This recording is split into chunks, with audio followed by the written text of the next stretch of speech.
ਵਾਹਿਗੁਰੂ ਜੀ ਕਾ ਖਾਲਸਾ ਵਾਹਿਗੁਰੂ ਜੀ ਕੀ ਫਤਿਹ। ਮੈਂ ਤੁਹਾਡੀ ਹੋਸਟ ਨੀਲਮ ਕੌਰ ਤੇ ਮੈਂ ਟੀਵੀ 84 ਦੇ ਸਾਰੇ ਦਰਸ਼ਕਾਂ ਦਾ ਦਿਲੀ ਸਵਾਗਤ ਕਰਦੀ ਹਾਂ ਪ੍ਰੋਗਰਾਮ ਸੱਚੋ ਸੱਚ ਵਿੱਚ। ਰੋਜ਼ਾਨਾ ਦੀ ਤਰ੍ਹਾਂ ਤੁਹਾਡੇ ਤੇ ਸਾਡੇ ਹਰਮਨ ਪਿਆਰੇ ਡਾਕਟਰ ਅਮਰਜੀਤ ਸਿੰਘ ਜੀ ਮੇਰੇ ਨਾਲ ਬੈਠੇ ਹੋਏ ਨੇ। ਆਓ ਉਹਨਾਂ ਨਾਲ ਮਿਲ ਕੇ ਪ੍ਰੋਗਰਾਮ ਸ਼ੁਰੂ ਕਰਦੇ ਹਾਂ। ਜੀ ਡਾਕਟਰ ਸਾਹਿਬ, ਅੱਜ 21 ਅਪ੍ਰੈਲ 2014 8 ਵਿਸਾਖ ਨਾਨਕਸ਼ਾਹੀ ਸੰਮਤ 546 ਦਾ ਦਿਨ ਹੈ। ਪ੍ਰੋਗਰਾਮ ਦੇ ਸ਼ੁਰੂ ਵਿੱਚ ਡਾਕਟਰ ਸਾਹਿਬ ਤੁਸੀਂ ਸਾਡੇ ਦਰਸ਼ਕਾਂ ਨੂੰ ਦੱਸਣਾ ਚਾਹੁੰਦੇ ਹੋ ਤੇ ਕਿ ਤੁਹਾਡਾ ਵੀਕਐਂਡ ਕਿਸ ਤਰ੍ਹਾਂ ਗੁਜ਼ਰਿਆ ਤੇ ਅੱਜ ਦਾ ਕੋਈ ਅਹਿਮ ਮੁੱਦਾ। ਹਾਂਜੀ, ਬੀਤਿਆ ਫਰਾਈਡੇ, ਸੈਟਰਡੇ, ਸੰਡੇ, ਫਰਾਈਡੇ ਦੇ ਸ਼ੋਅ ਤੋਂ ਬਾਅਦ ਅਸੀਂ ਵਾਸ਼ਿੰਗਟਨ DC ਮੈਟਰੋ ਏਰੀਆ 'ਚ ਗੁਜ਼ਾਰੇ ਨੇ ਜੀ। ਸਾਡੇ ਪਰਮ ਮਿੱਤਰ ਤੇ ਸਹਿਯੋਗੀ ਮਿਸਟਰ ਏ ਸ਼ੇਖ ਜਿਹੜੇ ਕਿ 20 ਅਪ੍ਰੈਲ 2013 ਨੂੰ ਚੜ੍ਹਾਈ ਕਰ ਗਏ ਸਨ ਜੀ। ਉਹਨਾਂ ਦੀ ਯਾਦ ਦੇ ਵਿੱਚ ਮੈਟਰੋ ਏਰੀਏ ਦੀਆਂ, ਮੈਟਰੋ ਜਦੋਂ ਅਸੀਂ ਕਹਿੰਦੇ ਹਾਂ ਉਹ 'ਚ ਵਰਜੀਨੀਆ, ਮੈਰੀਲੈਂਡ, ਵਾਸ਼ਿੰਗਟਨ DC ਤਿੰਨੋਂ ਹੀ ਸਟੇਟਾਂ ਆ ਜਾਂਦੀਆਂ ਨੇ ਜੀ। ਸਿੱਖ ਸੰਗਤਾਂ ਵੱਲੋਂ ਸਿੱਖ ਸੈਂਟਰ ਆਫ ਵਰਜੀਨੀਆ ਗੁਰਦੁਆਰਾ ਸਾਹਿਬ ਦੇ ਵਿੱਚ ਅਖੰਡ ਪਾਠ ਸਾਹਿਬ ਰੱਖਿਆ ਗਿਆ ਸੀ ਫਰਾਈਡੇ ਨੂੰ ਜੀ। ਔਰ ਐਤਵਾਰ ਉਸ ਦਾ ਭੋਗ ਪਿਆ ਔਰ ਬੜੀਆਂ ਹੁਮਾ ਕੇ ਸਿੱਖ ਸੰਗਤਾਂ ਬਾਹਰੋਂ ਵੀ ਨੁਮਾਇੰਦੇ ਪਹੁੰਚੇ ਜੀ। ਕਿਉਂਕਿ ਜਿਸ ਕਿਸਮ ਦਾ ਉਹਨਾਂ ਦਾ ਨਿਸ਼ਕਾਮ ਜੀਵਨ ਸੀ ਸ਼ੇਖ ਸਾਹਿਬ ਦਾ, ਬੇਸ਼ੱਕ ਉਹਨਾਂ ਨੇ ਕਦੇ ਕੈਮਰੇ ਸਾਹਮਣੇ ਆਉਣ ਨੂੰ ਤਰਜੀਹ ਨਹੀਂ ਦਿੱਤੀ ਜੀ, ਉਹ ਆਪਣੀ ਕਦੇ ਫੋਟੋ ਲਹਾਉਣ ਦੇ ਹੱਕ 'ਚ ਵੀ ਨਹੀਂ ਸੀ, ਪਰ ਜਿਵੇਂ ਉਹਨਾਂ ਨੇ ਪਿੱਛੇ ਬੈਠ ਕੇ ਪਰ ਪੂਰੀ ਭਾਵਨਾ ਦੇ ਨਾਲ 20 ਸਾਲ ਸਿੱਖ ਕੌਮ ਨੂੰ ਸਮਰਪਿਤ ਕਰਕੇ ਖਾਲਿਸਤਾਨ ਦੇ ਕੌਜ਼ ਲਈ ਕੰਮ ਕੀਤਾ ਜੀ, ਉਸ ਨੇ ਉਹਨਾਂ ਦੀ ਸੇਵਾ ਨੇ ਬਹੁਤ ਸਾਰੇ ਦਿਲਾਂ 'ਚ ਆਪਣੀ ਥਾਂ ਬਣਾਈ ਹੋਈ ਹੈ। ਔਰ ਇਸ ਸਮਾਗਮ ਦੇ ਮੌਕੇ ਵੀ ਜਿਹੜਾ ਕਿ ਲਗਭਗ 3 ਘੰਟੇ ਸਮਾਗਮ ਚੱਲਿਆ, ਜਿੱਥੇ ਇਹ ਉਹਨਾਂ ਦੀ ਯਾਦ ਨੂੰ ਸਮਰਪਿਤ ਅਖੰਡ ਪਾਠ ਸਾਹਿਬ ਔਰ ਸਮਾਗਮ ਸੀ, ਉੱਥੇ ਕੁਦਰਤੀ ਇਸ ਵੀਕਐਂਡ ਦੇ ਉੱਤੇ ਹੀ ਸਿੱਖ ਸੈਂਟਰ ਆਫ ਵਰਜੀਨੀਆ ਦੇ ਵਿੱਚ ਖਾਲਸਾ ਸਾਜਨਾ ਦਿਵਸ ਵੀ ਮਨਾਇਆ ਜਾ ਰਿਹਾ ਸੀ ਜੀ। ਉਸ ਤੋਂ ਇੱਕ ਦਿਨ ਪਹਿਲਾਂ ਉਹਨਾਂ ਨੇ ਕਬੱਡੀ ਮੈਚ ਔਰ ਦੂਸਰੀਆਂ ਇਵੈਂਟਸ ਵੀ ਰੱਖੀਆਂ ਹੋਈਆਂ ਸੀ ਜੀ। ਸੋ ਸੰਗਤਾਂ ਦਾ ਲਗਾਤਾਰ ਤਾਂਤਾ ਵੱਜਾ ਰਿਹਾ ਔਰ ਉਹਨਾਂ ਨੂੰ ਬੜੀ ਯੂਨੀਕ ਤਰੀਕੇ ਦੇ ਨਾਲ ਇਹ ਸ਼ਰਧਾਂਜਲੀ ਦਿੱਤੀ ਗਈ ਜੀ। ਮੈਨੂੰ ਵੀ ਸਿੱਖ ਸੰਗਤਾਂ ਦੇ ਨਾਲ ਜਿਹੜਾ ਆਪਣੇ ਵਿਚਾਰ ਸਾਂਝੇ ਕਰਨ ਦਾ ਮੌਕਾ ਮਿਲਿਆ, 3 ਦਿਨ 1-to-1 ਮੁਲਾਕਾਤ ਦਾ ਵੀ ਮੌਕਾ ਮਿਲਿਆ ਜੀ।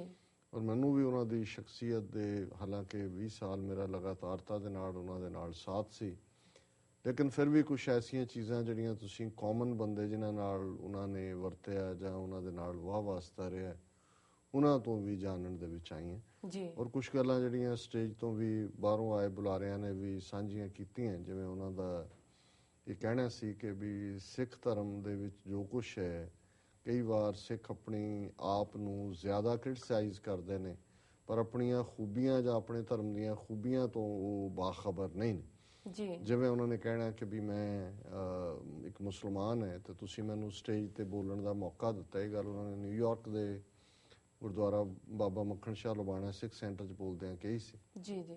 ਉਹਨਾਂ ਨੇ ਕਿਹਾ ਕਿ ਵੀ ਜੇ ਤੁਸੀਂ ਦੂਸਰੇ ਪਾਸੇ ਦੇਖੋ, ਇੰਨਾ ਓਪਨ ਕੋਈ ਧਰਮ ਨਹੀਂ ਹੈ ਕਿ ਜਿਹੜਾ ਦੂਸਰਿਆਂ ਨੂੰ ਇਸ ਕਦਰ ਵੈਲਕਮ ਕਰੇ ਕਿ ਤੁਸੀਂ ਆਪਣੀ ਸਟੇਜ ਉਹਨਾਂ ਦੇ ਹਵਾਲੇ ਕਰ ਦਿਓ ਜੀ ਜੀ। ਔਰ ਇਸੇ ਕੌਨਟੈਕਸਟ ਦੇ ਵਿੱਚ ਇੱਕ ਵਾਰ ਉਹਨਾਂ ਨਾਲ ਗੱਲ ਹੋ ਰਹੀ ਸੀ ਕਿ ਵੀ ਸਾਡੇ ਇਸਲਾਮ ਔਰ ਸਿੱਖੀ ਦੋਨਾਂ ਦੀਆਂ ਬੜੀਆਂ ਸਾਂਝਾਂ ਨੇ, ਇਤਿਹਾਸਕ ਪੱਖ ਤੋਂ ਵੀ ਔਰ ਅਧਿਆਤਮਿਕ ਪੱਖ ਤੋਂ ਵੀ ਜੀ। ਤੇ ਤੁਹਾਨੂੰ, ਮੈਂ ਉਹਨਾਂ ਨੂੰ ਪੁੱਛਿਆ ਵੀ ਤੁਹਾਨੂੰ ਕੀ ਲੱਗਦਾ ਵੀ ਦੋਨਾਂ ਮਜ਼ਹਬਾਂ ਦੇ ਵਿੱਚ ਐਸੀ ਕੀ ਖਾਮੀ ਹੈ ਜਿਹੜੀ ਮਜ਼ਹਬਾਂ 'ਚ ਤਾਂ ਨਹੀਂ, ਮੰਨਣ ਵਾਲਿਆਂ 'ਚ, ਕਿ ਜਿਹਦੇ ਕਰਕੇ ਕਈ ਵਾਰ ਕੁਛ ਚੀਜ਼ਾਂ ਜਿਹੜੀਆਂ ਨੇ ਉਹ ਸਮੱਸਿਆਵਾਂ ਬਣ ਕੇ ਸਾਹਮਣੇ ਆਉਂਦੀਆਂ ਨੇ। ਸੋ ਉਹਨਾਂ ਨੇ ਇੱਕ ਬੜੀ ਖੂਬਸੂਰਤ ਗੱਲ ਕਹੀ ਜਿਹੜੀ ਮੈਂ ਸ਼ੇਅਰ ਵੀ ਕੀਤੀ ਜੀ, ਕਿ ਉਹਨਾਂ ਨੇ ਕਿਹਾ ਕਿ ਦੇਖੋ ਸਾਡੀ ਪ੍ਰੋਬਲਮ ਇਹ ਹੈ ਇਸਲਾਮ ਵਾਲਿਆਂ ਦੀ ਕਿ ਅਸੀਂ ਇੰਨੇ ਕਲੋਜ਼ ਹੋ ਗਏ, ਇੰਨਾ ਕੁ ਅਸੀਂ ਆਪਣੇ ਆਪ ਨੂੰ ਬੰਦ ਕਰ ਲਿਆ, ਦੂਸਰਿਆਂ ਨੂੰ ਅਸੀਂ ਨੇੜੇ ਹੀ ਨਹੀਂ ਆਉਣ ਦਿੰਦੇ ਜਾਂ ਕਿਸੇ ਦੇ ਨਾਲ ਉਹ ਉਸ ਕਿਸਮ ਦੀ ਸਾਂਝ ਵਾਲੀ ਗੱਲ ਹੀ ਨਹੀਂ ਹੈ ਸਾਡੇ ਮਜ਼ਹਬੀ ਅਦਾਰਿਆਂ 'ਚ ਔਰ ਸੰਸਥਾਵਾਂ 'ਚ, ਕਿ ਸਾਡੇ ਤੇ ਫੈਨੇਟਿਕ ਜਿਹੜੇ ਅਸੀਂ ਬਣ ਗਏ ਔਰ ਇਹੀ ਸਾਡੀ ਇੱਕ ਵੱਡੀ ਪ੍ਰੋਬਲਮ ਹੈ ਜੀ। ਤਾਂ ਫਿਰ ਮੈਂ ਉਹਨਾਂ ਨੂੰ ਕਿਹਾ ਜੀ ਤੁਹਾਨੂੰ ਸਿੱਖਾਂ ਦੀ ਕੀ ਪ੍ਰੋਬਲਮ ਲੱਗਦੀ ਹੈ? ਉਹ ਕਹਿਣ ਲੱਗੇ ਕਿ ਜੀ ਤੁਸੀਂ ਇੰਨੇ ਕੁ ਖੁੱਲੇ ਹੋ ਗਏ ਹੋ ਜਾਂ ਇੰਨੇ ਕੁ ਓਪਨ ਹੋ, ਤੁਹਾਡਾ ਧਰਮ ਇੰਨਾ ਸਭ ਨੂੰ ਵੈਲਕਮਿੰਗ ਹੈ ਕਿ ਤੁਸੀਂ ਇੰਨੇ ਕੁ ਓਪਨ ਹੋ ਕੇ ਬਾਕੀਆਂ ਦਾ ਇੰਨਾ ਜ਼ਿਆਦਾ ਫਿਕਰ ਕਰਦੇ ਹੋ ਜਾਂ ਬਾਕੀਆਂ ਲਈ ਇੰਨਾ ਜ਼ਿਆਦਾ ਜਿਹੜਾ ਆਪਣੇ ਆਪ ਨੂੰ ਕੁਰਬਾਨ ਕਰਦੇ ਹੋ ਕਿ ਤੁਹਾਨੂੰ ਆਪਣਾ ਹੀ ਭੁੱਲ ਜਾਂਦਾ ਕਿ ਵੀ ਤੁਹਾਡੇ ਹਿੱਤ ਕਿੱਥੇ ਲਾਈ ਕਰਦੇ ਨੇ। ਵੀ ਤੁਹਾਡੀ ਪ੍ਰੋਬਲਮ ਤੁਹਾਡੀ ਓਪਨਨੈਸ ਹੈ ਕਿ ਜਿੱਥੇ ਤੁਸੀਂ ਆਪਣੇ ਹਿੱਤਾਂ ਪ੍ਰਤੀ ਜਿਹੜਾ ਹੈ ਉਹ ਜਾਗਰੂਕ ਨਹੀਂ ਹੋ। ਔਰ ਇੱਕ ਗੱਲ ਜਿਹੜੀ ਖਾਸ ਤੌਰ ਤੇ ਉਹਨਾਂ ਦਾ ਜਦੋਂ ਧਰਮਾਂ ਦੇ ਹਵਾਲੇ ਨਾਲ ਹੀ ਉਹ ਕਹਿੰਦੇ ਸੀ, ਕਹਿੰਦੇ ਵੀ ਤੁਹਾਨੂੰ ਇਹ ਰਿਅਲਾਈਜ਼ ਨਹੀਂ ਹੈ ਕਿ ਜਿਹੜੀ ਬਖਸ਼ਿਸ਼ ਸਿੱਖ ਗੁਰੂਆਂ ਨੇ ਔਰਤ ਦੇ ਉੱਤੇ ਕੀਤੀ ਉਹ ਹੋਰ ਕਿਸੇ ਨੇ ਨਹੀਂ ਕੀਤੀ, ਵੀ ਔਰਤ ਨੂੰ ਤਲਵਾਰ ਦਿੱਤੀ। ਉਹ ਇਹ ਬੜੇ ਫਖਰ ਨਾਲ ਕਹਿੰਦੇ ਸੀਗੇ ਵੀ ਗੁਰੂ ਗੋਬਿੰਦ ਸਿੰਘ ਸਾਹਿਬ ਨੇ ਔਰਤ ਨੂੰ ਤਲਵਾਰ ਦਿੱਤੀ, ਔਰ ਜਿਹਦੇ ਕੋਲ ਤਲਵਾਰ ਹੈ ਉਹ ਤਾਂ ਬਰਾਬਰ ਦਾ ਹੱਕਦਾਰ ਹੈ ਹਰ ਚੀਜ਼ ਦਾ, ਉਹ ਕੋਈ ਅਬਲਾ ਨਹੀਂ ਹੈ, ਉਹ ਕੋਈ ਕਮਜ਼ੋਰ ਨਹੀਂ ਹੈ। ਸੋ ਇਸ ਕਿਸਮ ਦਾ ਜਿਹੜਾ ਇੱਕ ਆਪਸੀ ਸਾਂਝਾਂ ਵਾਲੇ ਮਾਹੌਲ ਦੇ ਵਿੱਚ ਇਹ ਸਾਰੇ ਸਮਾਗਮ ਦੀ ਗੱਲਬਾਤ ਹੋਈ। ਸੋ ਇਹੀ ਸਾਡਾ ਵੀਕਐਂਡ ਸੀ ਮੁੱਖ ਤੌਰ ਤੇ। ਤੇ ਤੁਹਾਡਾ ਅੱਜ ਦਾ ਮੁੱਖ ਮੁੱਦਾ? ਹਾਂ, ਅੱਜ ਦੇ ਕੰਟੈਕਸਟ ਮੈਂ ਦੇਖ ਰਿਹਾ ਸੀ ਕਿ ਪਿਛਲੇ ਹਫਤੇ ਹੀ ਬਿਹਾਰ ਤੋਂ ਇੱਕ ਬੀਜੇਪੀ ਦਾ ਲੀਡਰ ਹੈ ਗਿਰੀਰਾਜ ਸਿੰਘ ਜੀ, ਔਰ ਇਹ ਜਿਹੜਾ ਨਵਾਡਾ ਸੀਟ ਬੀਜੇਪੀ ਦੇ ਤੋਂ ਬੀਜੇਪੀ ਦਾ ਮੈਂਬਰ ਪਾਰਲੀਮੈਂਟ ਉਮੀਦਵਾਰ ਵੀ ਹੈ ਜੀ, ਉਹਨੇ ਦਿਓਗੜ੍ਹ ਝਾਰਖੰਡ ਦੇ ਵਿੱਚ ਇੱਕ ਪਬਲਿਕ ਸਭਾ ਦੇ ਵਿੱਚ ਕਿਹਾ, ਜਿਸ ਸਭਾ ਦੇ ਵਿੱਚ ਮਿਸਟਰ ਨਿਤਿਨ ਗਡਕਰੀ ਜਿਹੜਾ ਇਹ ਸਾਬਕਾ ਪ੍ਰੈਜ਼ੀਡੈਂਟ ਹੈ ਬੀਜੇਪੀ ਦਾ ਉਹ ਵੀ ਮੌਜੂਦ ਸੀ। ਉਹਦੇ ਚ ਉਹਨੇ ਕਿਹਾ, ਔਰ ਉਹਦੇ ਸ਼ਬਦਾਂ 'ਚ ਜਿਹੜਾ ਸਾਰੇ ਮੀਡੀਆ ਔਰ ਈਵਨ ਸੋਸ਼ਲ ਮੀਡੀਆ ਤੇ ਵੀ ਇਸ ਦੀ ਕਾਫੀ ਚਰਚਾ ਹੈ ਜੀ, ਉਹਦੇ ਚ ਉਹਨੇ ਕਿਹਾ ਕਿ वो लोग जो नरेंद्र मोदी को रोकना चाहते हैं वो पाकिस्तान देख रहे हैं। आने वाले दिनों में ऐसे लोगों के लिए जगह हिंदुस्तान में नहीं, झारखंड में नहीं, परंतु पाकिस्तान में होगा जी, पाकिस्तान में होगा। हुण एक इन्नी वड्डी थ्रेट है, ਅਸੀਂ देख रहे हैं जी इलैक्शन कमिश्नर ਉਹਨੇ ਫਲਾਣੇ ਨੂੰ ਸਟੇਟਮੈਂਟ ਨੂੰ ਜਿਹੜਾ ਉਹ ਕਿਹਾ ਤੂੰ ਨਹੀਂ ਦੇ ਸਕਦਾ, ਮੁਲਾਇਮ ਸਿੰਘ ਯਾਦਵ ਨੂੰ ਨੋਟਿਸ ਭੇਜ ਦਿੱਤਾ ਹੈ, ਬਾਦਲਾਂ ਨੂੰ ਭੇਜ ਦਿੱਤਾ ਕਿ ਅਨੰਦਪੁਰ ਸਾਹਿਬ ਤੁਸੀਂ ਹੋਲੇ ਮਹੱਲੇ ਤੇ ਸਿਆਸੀ ਜਿਹੜੀ ਹੈ ਇਕੱਠ ਕਿਉਂ ਕੀਤਾ, ਹੋਰਨਾਂ ਨੂੰ ਕਰ ਦਿੱਤਾ ਜੀ। ਹੁਣ ਇਹ ਮੰਗ ਸਾਰੀਆਂ ਧਿਰਾਂ ਵੱਲੋਂ, ਮੁਸਲਮਾਨਾਂ ਵੱਲੋਂ ਵੀ ਔਰ ਈਵਨ ਸਰ ਸਿਮਰਨਜੀਤ ਸਿੰਘ ਮਾਨ ਦੀ ਵੀ ਇਸ ਤੇ ਸਟੇਟਮੈਂਟ ਆਈ ਹੈ ਵੀ ਕਿੱਥੇ ਹੈ ਇਲੈਕਸ਼ਨ ਕਮਿਸ਼ਨਰ, ਕਿੱਥੇ ਹੈ ਸੁਪਰੀਮ ਕੋਰਟ, ਕਿੱਥੇ ਨੇ ਬਾਕੀ ਅਦਾਰੇ, ਕਿ ਵੀ ਇਹ ਤੁਸੀਂ ਸਪਸ਼ਟ ਧਮਕੀ ਦੇ ਰਹੇ ਹੋ ਕਿ ਜੇ ਔਰ ਇਹ ਭਾਰਤ ਦੇ ਮੁਸਲਮਾਨਾਂ ਨੂੰ 150 ਮਿਲੀਅਨ ਮੁਸਲਮਾਨਾਂ ਨੂੰ ਇਹ ਥ੍ਰੈਟ ਦਿੱਤੀ ਜਾ ਰਹੀ ਹੈ। ਮੁਸਲਮਾਨਾਂ ਦਾ ਤਾਂ ਨਾਂ ਲੈ ਕੇ ਉਹਨੇ ਪਾਕਿਸਤਾਨ ਕਿਹਾ, ਇਹਦੇ ਤੁਸੀਂ ਸਿੱਖ ਵੀ ਇਨਕਲੂਡ ਕਰ ਲਓ ਜੀ, ਇਹਦੇ ਚ ਈਸਾਈ ਵੀ ਇਨਕਲੂਡ ਕਰ ਲਓ, ਬੁੱਧਿਸਟ ਵੀ ਕਰ ਲਓ, ਆਦੀਵਾਸੀ ਵੀ ਕਰ ਲਓ। ਉਹ ਸਪਸ਼ਟਤਾ ਦੇ ਨਾਲ ਕਹਿ ਰਿਹਾ ਵੀ ਜਿਨ੍ਹਾਂ ਨੇ ਮੋਦੀ ਨੂੰ ਵੋਟ ਨਾ ਪਾਈ ਉਹਨਾਂ ਨੂੰ ਅਸੀਂ ਭਾਰਤ 'ਚ ਨਹੀਂ ਰਹਿਣ ਦੇਣਾ ਜੀ ਜੀ। ਔਰ ਇਹ ਗੱਲ ਅਸੀਂ ਲਗਾਤਾਰਤਾ ਦੇ ਨਾਲ ਆਪਣੇ ਇਸ ਪ੍ਰੋਗਰਾਮ ਦੇ ਵਿੱਚ ਕਹਿ ਰਹੇ ਕਿ ਨਰਿੰਦਰ ਮੋਦੀ ਹਿਟਲਰ ਇਨ ਦਾ ਮੇਕਿੰਗ ਹੈ। ਸਾਰੇ ਹੀ ਜਿਹੜੇ ਤਰੀਕੇ ਨਾਜ਼ੀਆਂ ਨੇ ਜਰਮਨੀ ਦੇ ਵਿੱਚ ਪਾਵਰ ਲੈਣ ਦੇ ਲਈ ਇਖਤਿਆਰ ਕੀਤੇ ਸੀ ਉਹ ਬੀਜੇਪੀ ਦੇ ਸਾਰੇ ਟੈਕਟਿਕ ਸਾਹਮਣੇ ਆ ਰਹੇ ਨੇ। ਔਰ ਕੱਲ ਇੱਕ BBC ਤੇ ਰਾਈਟ ਅਪ ਸੀ ਕਿ ਵੀ ਇਹ ਵੀ ਇਹਨਾਂ ਦੀ ਸਟ੍ਰੈਟਜੀ ਦਾ ਹਿੱਸਾ ਹੈ। ਹਾਲਾਂ ਬੀਜੇਪੀ ਲੀਡਰਸ਼ਿਪ ਨੇ ਕਿਹਾ ਕਿ ਜਿਨੇ ਨੇ ਇਸ ਬਿਆਨ ਨਾਲ ਸਾਡਾ ਕੋਈ ਸਬੰਧ ਨਹੀਂ ਹੈ ਔਰ ਕਿਸੇ ਨੇ ਕੁਛ ਕਿਹਾ, ਕਿਸੇ ਨੇ ਕੁਛ ਕਿਹਾ, ਪਰ ਇਸੇ ਨੇ ਜਿਹੜਾ ਹੁਣ ਇਹਨਾਂ ਦਾ ਉਮੀਦਵਾਰ ਹੈ ਔਰ ਪ੍ਰਮੁੱਖ ਲੀਡਰ ਹੈ ਉਹਨੇ ਅੱਗੋਂ ਇਹ ਕਿਹਾ ਜੀ ਨਹੀਂ, ਮੈਂ ਇਸ ਗੱਲ ਦੇ ਉੱਤੇ ਉਹਨੇ ਟਵੀਟ ਕੀਤਾ ਹੈ ਕਿ I maintain many Pakistanis pro are constantly opposing NaMo, this nation belongs to Indian at heart, else Pakistan always welcome anti India. ਉਹਨੇ ਫਿਰ ਕਿਹਾ, ਉਹਨੇ ਕਿਹਾ ਜੀ ਮੈਂ ਖੜਾ ਆਪਣੇ ਬਿਆਨ ਤੋਂ, ਭਾਵੇਂ ਬੀਜੇਪੀ ਨੇ ਕਿਹਾ ਨਹੀਂ ਜੀ ਉਹਨੂੰ ਗਲਤ ਕੀਤਾ, ਤੋੜਪਨ ਕੀਤੀ, ਉਹਨੇ ਕਿਹਾ ਆਈ ਸਟੈਂਡ ਬਾਈ ਮਾਈ ਸਟੇਟਮੈਂਟ। ਉਹਨੇ ਕਿਹਾ ਕਿ ਜੀ ਇਹ ਦੇਸ਼ ਜਿਹੜਾ ਉਹ ਹਿੰਦੂਆਂ ਦਾ ਔਰ ਫਿਰ ਉਹ ਕਹਿੰਦਾ those chanting secular should open an NGO in Pakistan and Bangladesh and should work for minority betterment। ਕਿ ਜਿਹੜੇ ਕਹਿੰਦੇ ਨੇ ਜੀ ਭਾਰਤ ਸੈਕੂਲਰ ਹੋਣਾ ਚਾਹੀਦਾ, ਮਤਲਬ ਹਿੰਦੂ ਦੇਸ਼ ਨਹੀਂ ਹੋਣਾ ਚਾਹੀਦਾ, ਉਹ ਜਾਓ ਪਾਕਿਸਤਾਨ ਜਾਓ, ਬੰਗਲਾਦੇਸ਼ ਜਾਓ, ਉੱਥੇ ਜਾ ਕੇ ਜਿਹੜੀ ਹੈ NGO ਖੋਲੋ ਔਰ ਉੱਥੇ ਜਾ ਕੇ ਕੰਮ ਕਰੋ ਮਾਈਨੋਰਿਟੀਜ਼ ਦੇ ਲਈ, ਮਤਲਬ ਹਿੰਦੂਆਂ ਦੇ ਲਈ ਜਾਂ ਤੁਸੀਂ ਪਾਕਿਸਤਾਨ ਬੰਗਲਾਦੇਸ਼ ਕੰਮ ਕਰੋ ਜੀ। ਔਰ ਇਹ ਜਿਹੜਾ ਪਾਰਟ ਹੈ ਇਹ ਦੱਸ ਰਿਹਾ ਹੈ ਕਿ ਗੱਲ ਕਿਸ ਡਾਇਰੈਕਸ਼ਨ ਦੇ ਵਿੱਚ ਜਾ ਰਹੀ। ਔਰ ਇਹਦੇ 'ਚ ਕੋਈ ਸ਼ੱਕ ਨਹੀਂ ਹੈ ਵੀ ਜਿਉਂ-ਜਿਉਂ ਫਾਈਨਲ ਡੇਟ ਨੇੜੇ ਆ ਰਹੀ ਹੈ, ਕਿਉਂਕਿ 30 ਅਪ੍ਰੈਲ ਨੂੰ ਇੱਕ ਫੇਜ਼ ਹੈ, ਸ਼ਾਇਦ 6ਵਾਂ ਫੇਜ਼ ਹੈ ਚੋਣਾਂ ਦਾ, ਫਿਰ ਇੱਕ 7ਵਾਂ ਬਾਈ ਮਿਡ ਮੇ ਇਲੈਕਸ਼ਨ ਰਿਜ਼ਲਟ ਆਉਣਗੇ।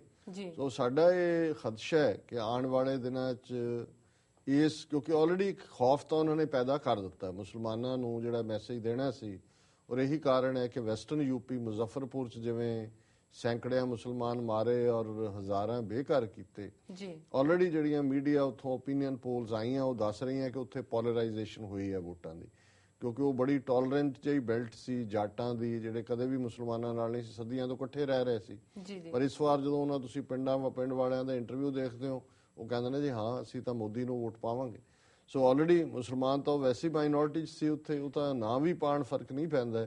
ਸੋ ਉਹਨਾਂ ਨੇ ਆਲਰੇਡੀ ਇਹ ਗੱਲ ਯੂਪੀ 'ਚ ਕੀਤੀ ਔਰ ਹੁਣ ਬਿਹਾਰ 'ਚ, ਕਿਉਂਕਿ ਬੀਜੇਪੀ ਇਹ ਸਮਝਦੀ ਹੈ ਵੀ ਇਹ ਕਾਊ ਬੈਲਟ ਹੈ ਯੂਪੀ ਬਿਹਾਰ, ਜੇ ਯੂਪੀ ਚੋਂ 25-30 ਸੀਟਾਂ ਪਿਕ ਕਰਦੇ ਨੇ, ਬਿਹਾਰ 'ਚ 25-30 ਕਰਦੇ ਨੇ ਤੇ ਉਹ ਲਾਰਜੈਸਟ ਪਾਰਟੀ ਬਣ ਜਾਂਦੀ ਹੈ, ਉਹ ਨਰਿੰਦਰ ਮੋਦੀ ਦੇ ਚਾਂਸ ਬਣ ਜਾਂਦੇ ਨੇ। ਸੋ ਹੁਣ ਉਹਨਾਂ ਨੇ ਕਿਉਂਕਿ ਬਿਹਾਰ ਦੇ ਵਿੱਚ ਕੁਝ ਸੀਟਾਂ ਤੇ ਅਜੇ ਵੋਟਾਂ ਪੈਣੀਆਂ ਨੇ, ਸੋ ਇਹ ਜਿਹੜਾ ਨਫ਼ਰਤ ਦਾ ਪਾਰਟ ਉਹਨਾਂ ਨੇ ਅਦਾ ਕਰਨਾ ਸ਼ੁਰੂ ਕੀਤਾ। ਔਰ ਸਾਡਾ ਇਹ ਫੀਅਰ ਹੈ ਕਿ ਨਰਿੰਦਰ ਮੋਦੀ ਜਿੱਤਦਾ ਫਿਰ ਵੀ ਜਿਵੇਂ ਗਿਰੀਰਾਜ ਸਿੰਘ ਨੇ ਕਿਹਾ ਕਿ ਜਿਨ੍ਹਾਂ ਨੇ ਉਹਨੂੰ ਸਪੋਰਟ ਨਹੀਂ ਕੀਤਾ ਅਸੀਂ ਉਹਨਾਂ ਨੂੰ ਪਾਕਿਸਤਾਨ ਭੇਜ ਦਿਆਂਗੇ, ਉਹਨਾਂ ਦੇ ਲਈ ਕੋਈ ਥਾਂ ਨਹੀਂ ਹੈ। ਤੇ ਜੇ ਨਰਿੰਦਰ ਮੋਦੀ ਹਾਰਦਾ ਜਾਂ ਉਹਦੀ ਸਰਕਾਰ ਨਹੀਂ ਬਣਦੀ ਤੇ ਫਿਰ ਵੀ ਜਿਹੜੀ ਹੈ ਮੁਸਲਮਾਨਾਂ ਦੇ ਖਿਲਾਫ ਔਰ ਘੱਟ ਗਿਣਤੀਆਂ ਦੇ ਖਿਲਾਫ ਹਿੰਸਾ ਦੇ ਕਾਫੀ ਚਾਂਸ ਨੇ, ਕਿਉਂਕਿ ਇਹੋ ਜਿਹਾ ਹੀ ਮਾਹੌਲ ਜੂਨ 1984 ਦੇ ਘੱਲੂਘਾਰੇ ਤੋਂ ਪਹਿਲਾਂ ਪੰਜਾਬ ਦੇ ਵਿੱਚ ਇਹਨਾਂ ਨੇ ਹਿੰਦੂ ਤਵੀਆਂ ਨੇ ਕ੍ਰੀਏਟ ਕੀਤਾ ਸੀ। ਜਦੋਂ ਸਿੱਖਾਂ ਨੇ ਮੰਗ ਕੀਤੀ ਕਿ ਅੰਮ੍ਰਿਤਸਰ ਸ਼ਹਿਰ ਨੂੰ ਪਵਿੱਤਰ ਸ਼ਹਿਰ ਦਾ ਦਰਜਾ ਦਿਓ, ਔਰ ਪਵਿੱਤਰ ਸ਼ਹਿਰ ਦਾ ਮਤਲਬ ਸੀ ਕਿ ਸਿਗਰਟ, ਸ਼ਰਾਬ, ਮਾਸ ਇਹ ਦੁਕਾਨਾਂ ਚਾਰ ਦੀਵਾਰੀ ਤੋਂ ਬਾਹਰ ਹੋਣੀਆਂ ਚਾਹੀਦੀਆਂ।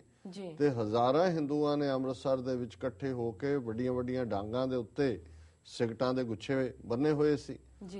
ਰਾਹ ਦੇ ਵਿੱਚ ਉਹ ਜਿਹੜੇ ਹਜ਼ਾਰਾਂ ਭੜਕਾਊ ਨਾਅਰੇ ਲਾਉਂਦੇ ਆ ਉਹਨਾਂ ਨੇ ਸਿਗਰਟਾਂ ਲਾਈਆਂ ਹੋਈਆਂ ਸੀ ਔਰ ਰਾਹ ਜਾਂਦੇ ਸਿੱਖਾਂ ਦੀ ਮਾਰ ਕੁਟਾਈ ਕਰ ਰਹੇ ਸੀ ਔਰ ਨਾਅਰੇ ਇਹ ਲਾ ਰਹੇ ਸੀ ਕਿ ਕੱਛ, ਕੰਗਾ, ਕੜਾ, ਕਿਰਪਾਨ इनको भेजो पाकिस्तान जी। और दूसरा सी कि सिगरेट बीड़ी पिएंगे शान के साथ जिएंगे।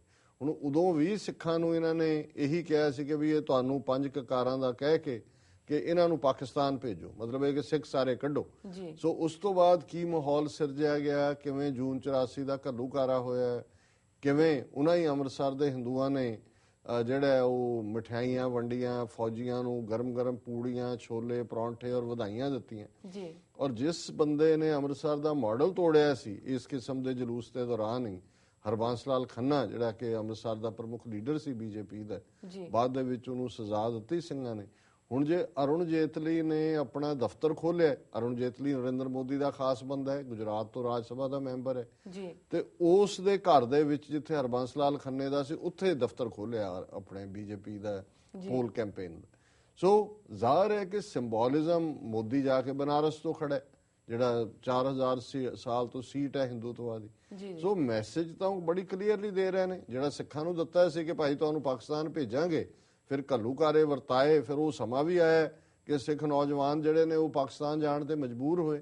ਇਹ ਵੱਖਰੀ ਗੱਲ ਹੈ ਕਿ ਉਹਨਾਂ ਦਾ ਬਾਅਦ ਦੇ ਵਿੱਚ ਕਿਵੇਂ ਉਹਨਾਂ ਨੂੰ ਝੂਠੇ ਪੁਲਿਸ ਮੁਕਾਬਲਿਆਂ 'ਚ ਪੰਜਾਬ ਪੁਲਿਸ ਸੁਰੱਖਿਆ ਦਸਤਿਆਂ ਨੇ, ਭਾਰਤ ਦੀ ਫੌਜ ਨੇ ਮਾਰਿਆ, ਉਹਨਾਂ ਦੇ ਟੱਬਰਾਂ ਦੇ ਟੱਬਰ ਮਾਰ ਦਿੱਤੇ ਕਿ ਜੀ ਇਹ ਪਾਕਿਸਤਾਨ ਅੱਤਵਾਦ ਫੈਲਾ ਰਿਹਾ ਔਰ ਪਾਕਿਸਤਾਨ 'ਚ ਚਲੇ ਗਏ।